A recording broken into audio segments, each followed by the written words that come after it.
Hi, and welcome to our next video on Semantics Pragmatics. This week, we're going to talk about the relation between our linguistic reality and our non-linguistic reality. In particular, about the concept of linguistic relativity. And about the question in how far does our language influence our thought and vice versa. We are in more detail going to talk about the different color terms that the different languages in the world have and how this relates to the idea of linguistic relativity. So, linguistic relativity is a concept also known under the term Sapir-Whorf Hypothesis. Sapir-Whorf Hypothesis is named after two important American linguists, Edward Sapir and Benjamin Lee Whorf.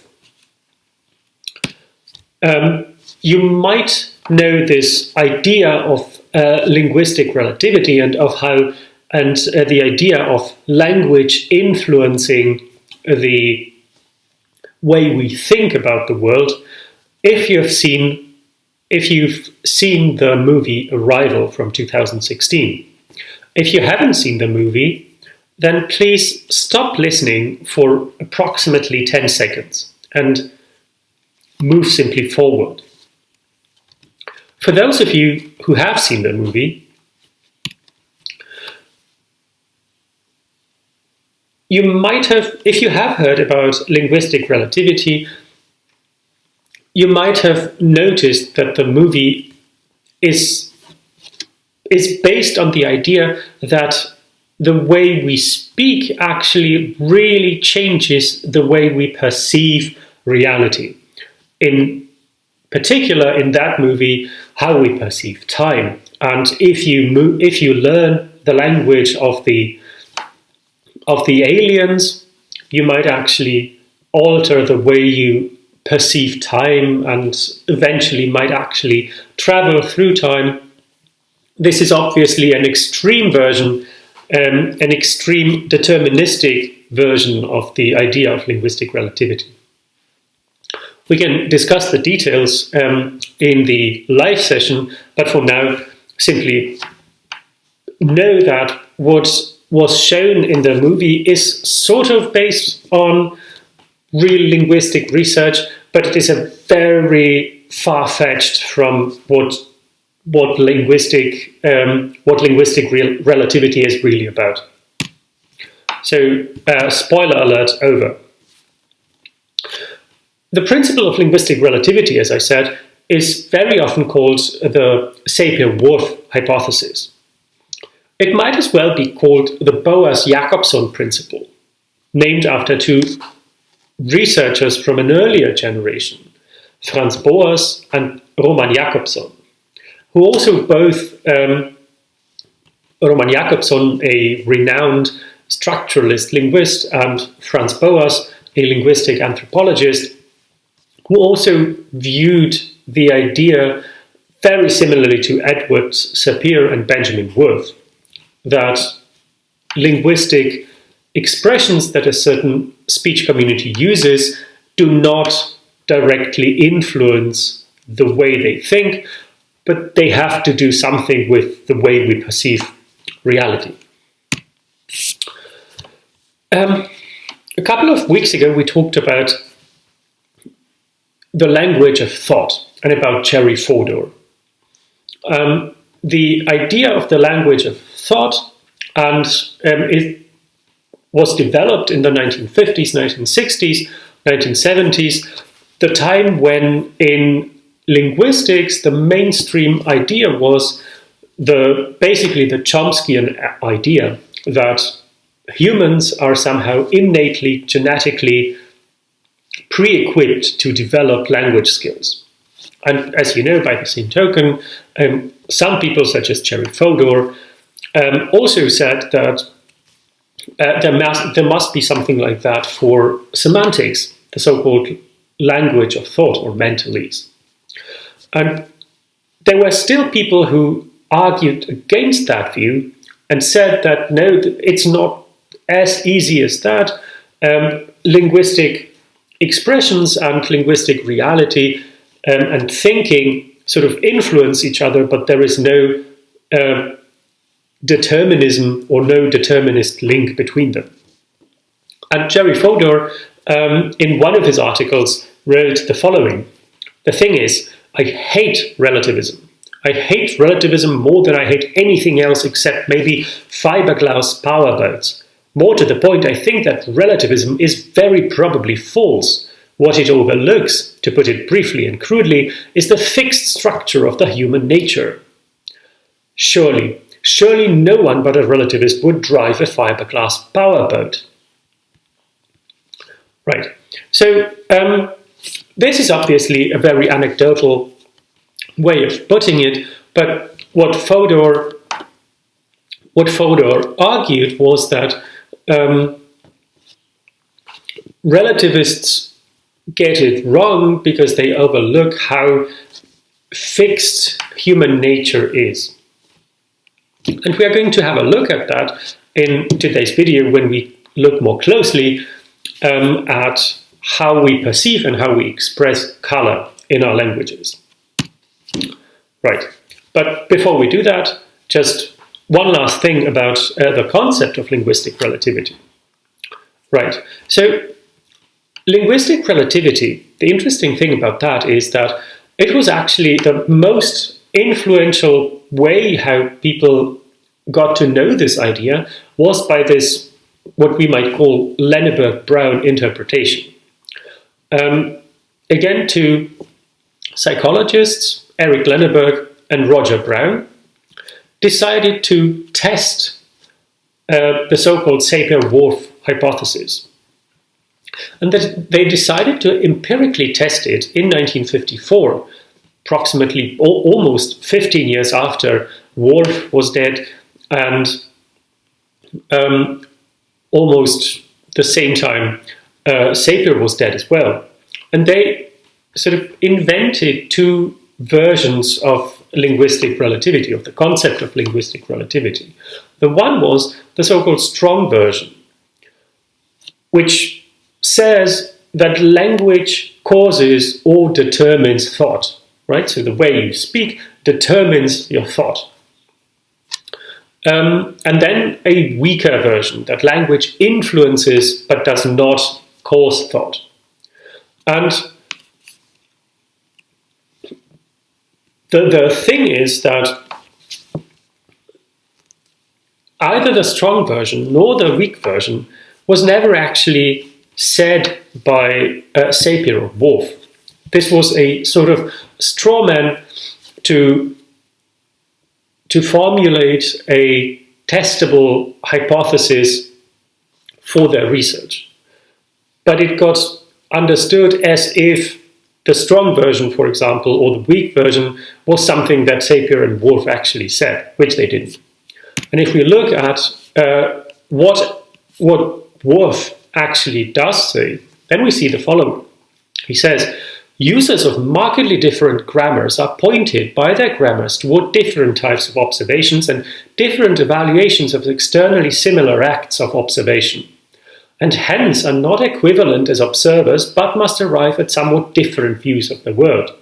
Right? So what he says is that people with different grammars, by the nature of their grammars, are pointed towards different aspects of one and the same thing. And to show you an example what they mean, or what he means by that, again, imagine that you see a cow, and if you are an English speaker, you might say something like, oh, there is a cow on a pasture, or there is a cow on the pasture. If you are a speaker of Czech, on the other hand, you would say probably something like krava na louce, a cow on pasture, without the articles, right? And here you see a slight difference between the grammar of English and between the grammar of Czech, in that the English grammar sort of pushes its speakers to focus on the category of definiteness and to decide whether the referent is definite or specific, right? Definite, indefinite, and so forth. This is something that for example, if we stick with the English example, the speaker has to decide whether they have already seen the cow before or not, and based on that, use the indefinite or definite article. This is something that Czech speakers, because Czech, as well as a number of other languages, lack articles. Simply, they don't have to do that. And so this would be one of these slight distinctions in the way how we perceive the world, even though the non-linguistic, the factual reality is still the same for both speakers. But linguistically speaking, they differ a bit. Right. And now let's have a look at how all this has to do with colors.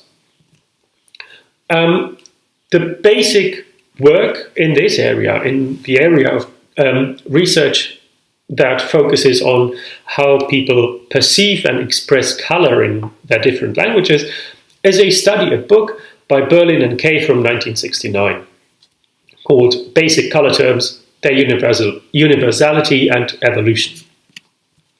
Berlin and Kay researched 98 languages in total, and what they did was that they have shown a set of Munsell color chips, something like this, to their informants, and asked them how they would sort of group the different colors together, and whether they would be able to give the most typical example of a given color, right? And this procedure was repeated so that they might be sure that the results were not was not accidental, but a real thing, right? And their hypothesis was that the doctrine of extreme linguistic relativity, right? So that how we view the world and how we express it in our language does not really have to do, does not have much in common, right? This was, they thought that this does not hold, but remember, this is something that the Sapir-Whorf hypothesis, something that Sapir nor Whorf actually never said.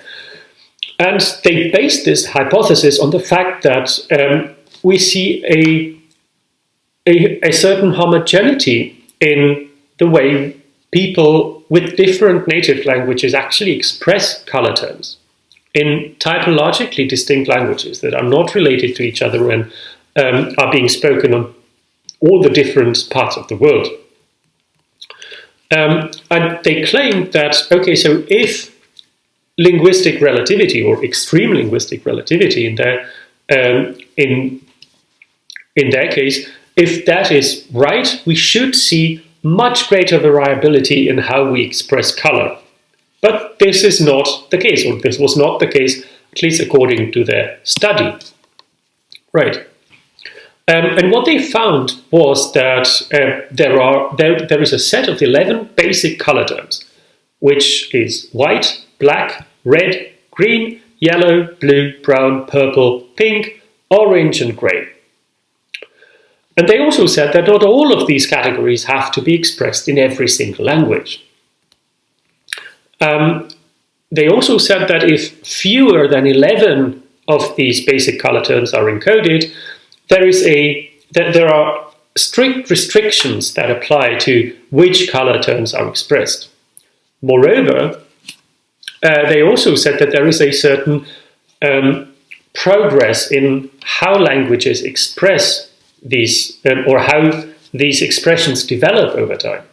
So if we have a language that has only 2 basic color terms, it would always be black and white.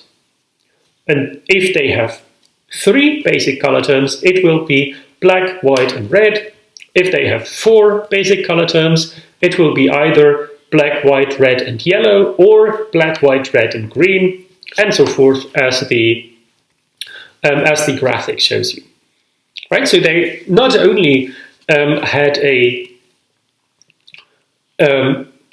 said that there is a set of 11 basic color terms, they also said that there is a strict hierarchy in saying how these terms actually develop. Interestingly, this is actually the case we see in English, right? English has 11 basic color terms, and so English should be the sort of most advanced language according to these principles, right? And this is not only English, but if you look at the languages spoken in Europe, here are just a couple of examples. We see that all of them have 11 basic color terms. If we look, for example, at the languages spoken in Central America, we'll see that there are some which have 6 basic color terms, there are some that have 8, 9, and there are also some languages being spoken which have the whole 11 group of basic color terms. But if we look across the different languages being spoken in the world, there are many languages that only have 3 or 4, and having 11 basic color terms seems to be not the rule, but rather the exception. Right. And what their claim was that the position where the speech community finds itself at in this evolutionary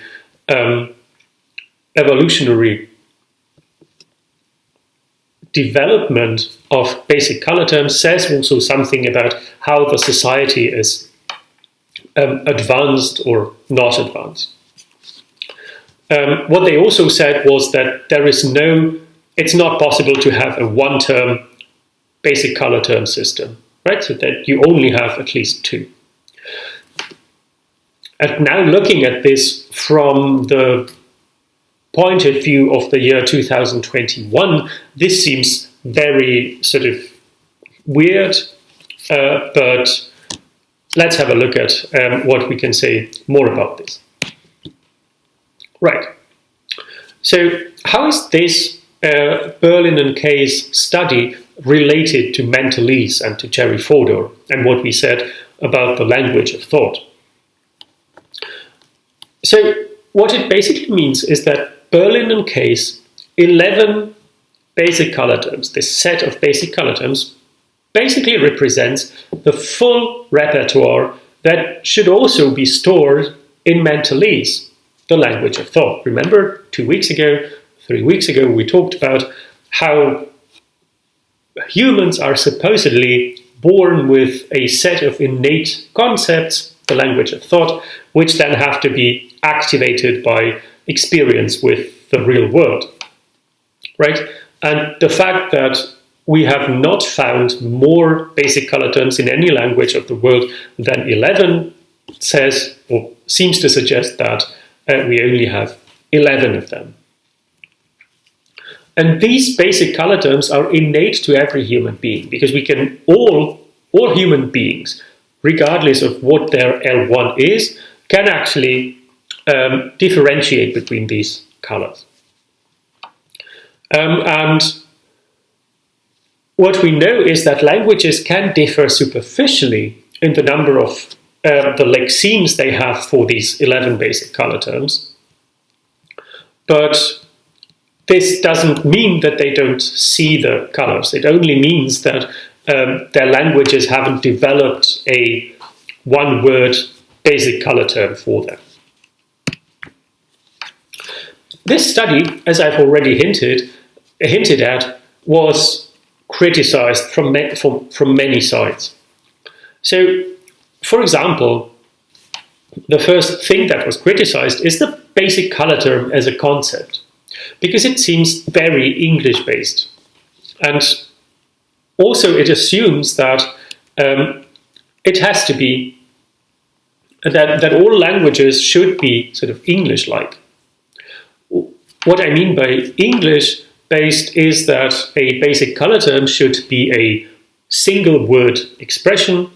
It should not entail any affixes. It should only refer to the color and not to other qualities of the referent and so forth. But it very much fits English, but less so the other languages. Right. There were also people criticizing the methodology Berlin and Kay used. For example, because they had very few informants in some cases. And they also criticized the fact that color is not always conceptualized as an abstract, independent domain. Right? Many languages of the world do not have the word color even. And color is often treated together with other properties, which are excluded if we base the survey on the idea of basic color terms. And an example of that would be the old Germanic word for sour, which meant something like yellow and dry, like the color of sauerkraut. Or the present-day English word Rome, which you can see on the picture, where the color is combined with sort of grayish spots.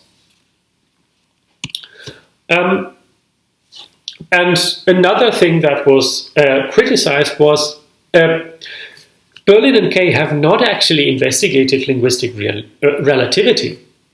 Linguistic relativity should be about language influencing thought. And you cannot disprove it by investigating the effect of our color sense, of the fact that we can all see color on language. Furthermore, there were also other very concrete critiques of Berlin and Kay 1969. Some people, and this was not a single critique, but there were many,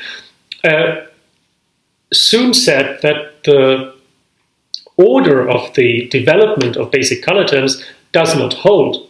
For example, in the language spoken in the north of Japan, Ainu, it seems that there are colors, there is one expression referring together to the color red and green, which is not something that seems to be allowed by the developmental order proposed by Berlin and Kay. And another critique that was sort of really prominent was the critique based on the language of Yelid-Nye, spoken on Russell Island, with approximately 3,500 speakers. So this was researched by Stephen Levinson and published in 2000. And it presents the language Yelid-Nye as a counterexample of Berlin and Kay. For one thing, the speakers of Yelid-Nye have very little interest in color in general. There seems to be no native artwork or handiwork in color, and the only exceptions seems to be hand-woven baskets, but they are usually uncolored. And if they are colored, then they are either black and white. There is also something that I've already mentioned. There seems to be no word for the abstract quality of color. So in Yelid-Nye, you can't actually ask what color is something, but you have to say something like what the body of the object is like, right? And one of the answers would be related to color. Furthermore, there is also no single lexical class of color expressions, right? In English, all the color expressions are adjectives. So you have red, white, blue, black, all adjectives. In Yelid-Nye, this is not the case, and And the terms used to refer to colors are derived, for example, from nouns, such as the term for the color red, mtier, pardon my pronunciation, but mtier, red parrot, right? And if you reduplicate that, you'll get something like mtier, which then means red like the red parrot, and so forth. But there are also some adjectives, but there is no single class of expressions that all the color terms would belong to.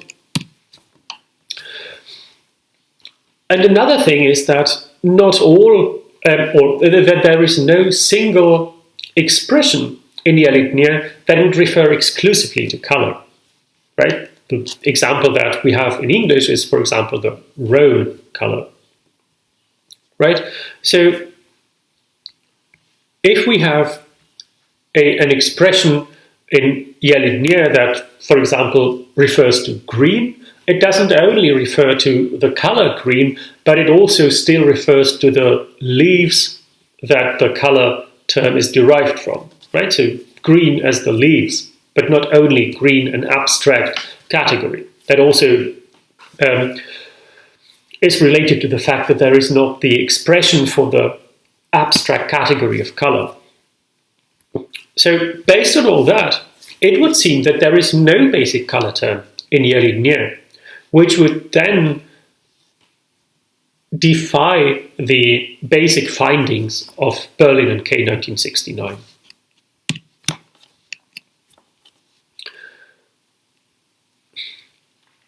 What also Berlin and Kay claimed was that the speakers of a language use their basic color terms to partition the color space in a uniform manner, right? So that the speakers of a language know how to do that.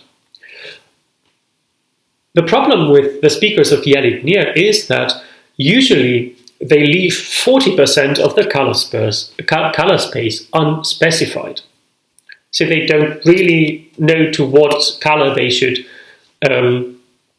relate the specific term, whether something is still green or more like blue, something like that. And it also seems that the speakers of Yelidnir do not have a consensus on which terms very specifically mean. There seems to be a low degree of conventionalization of the terms used to refer to colors. Right. So what do we know now after having looked at the linguistic relativity and basic color terms?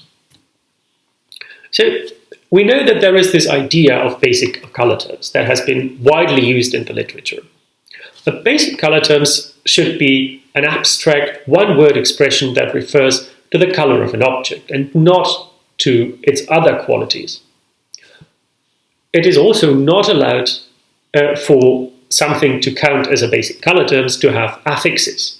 So bluish is not a basic color term because it has the affix ish.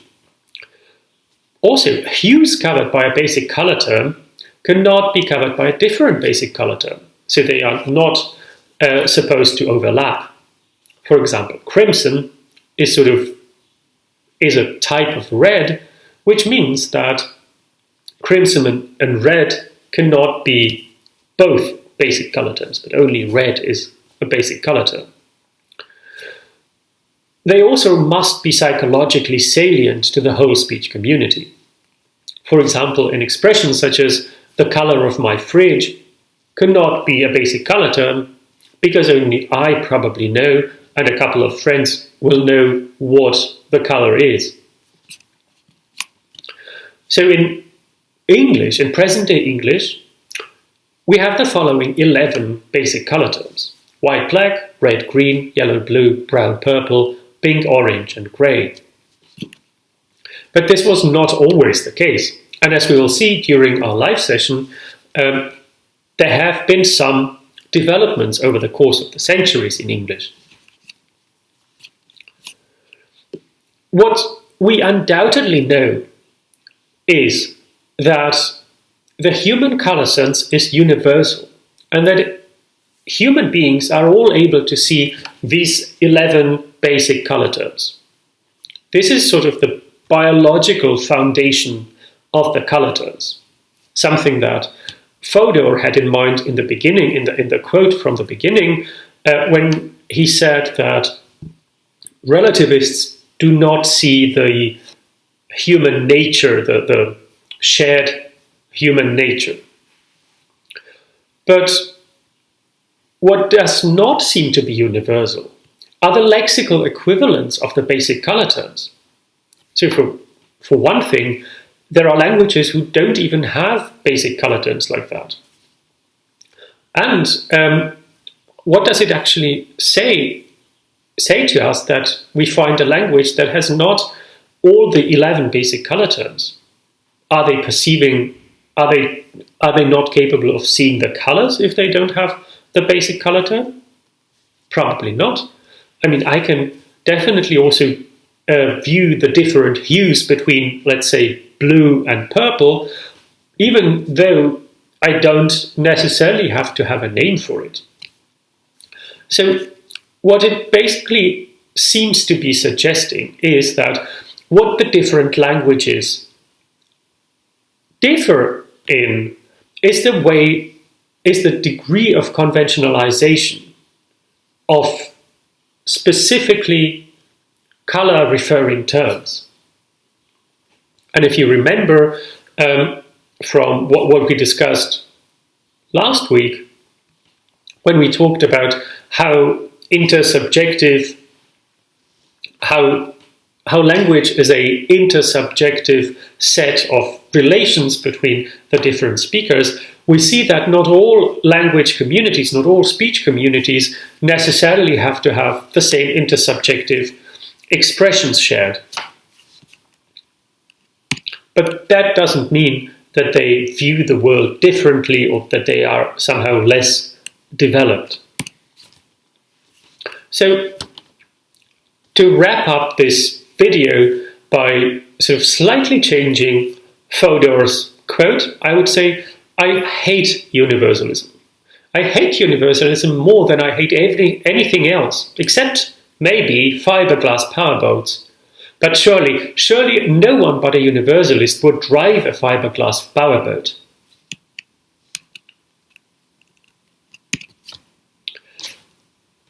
This is obviously only a joke, and I'm not really hating universalists, and there might be some very sound basis for looking for universal features of the human language. But in this particular debate about color terms and linguistic relativity, the relativists seems to be winning. Thank you for watching. Have a nice week and see you. Bye.